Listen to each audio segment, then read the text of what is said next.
return to sport. This is something that so many ACLers talk about and so many ACLs think about from the day they first have surgery. Many times your surgeon will act like this is a given, like it's something that everyone gets to and everyone does successfully.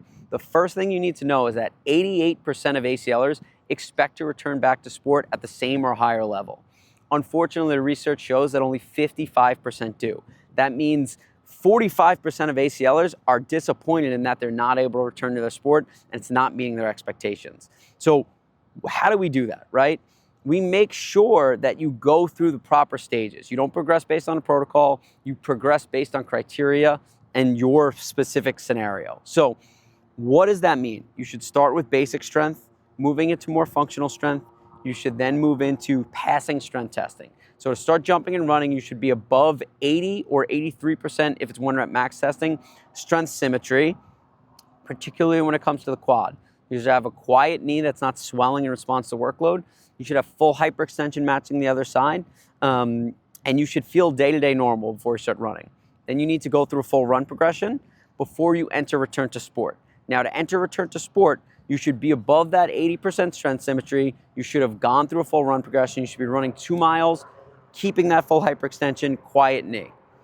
Now, to go through return to sport, you want to start with long runway deceleration, gradual cutting and pivoting, some intro to athletic movements, so some leg-to-leg jumping before you go into single limb jumping.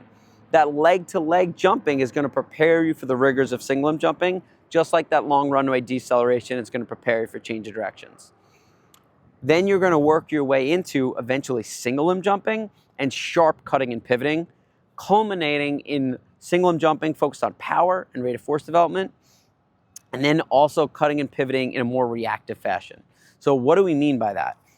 Think of yourself like a car where we want to focus on the brakes before the gas. You want to focus on single limb jumping where you absorb the impact, you land, you control it, your knee comes over your toes, you use your quad, you use your calf to absorb before you really work on single limb power and push. So landing before single limb power.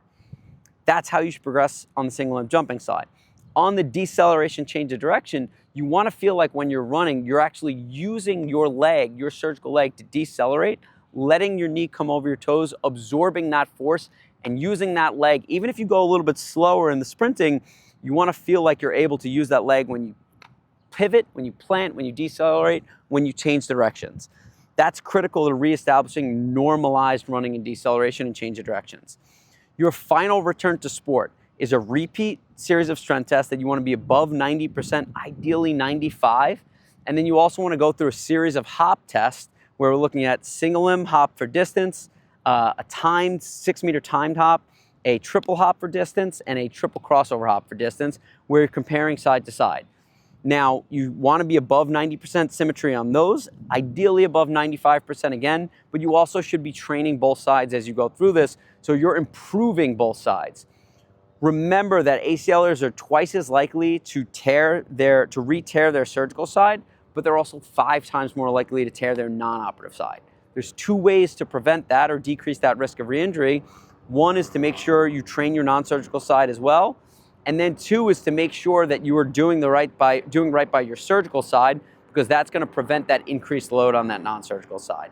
Hope that overview helps. If you have any questions, feel free to reach out to us. My email is contactme@allinacl.com. Contact me at allinacl. You can also check out our website at allinacl.com or check us out on Instagram, allinacl. Thanks for following. Hope this helps. Feel free to reach out anytime.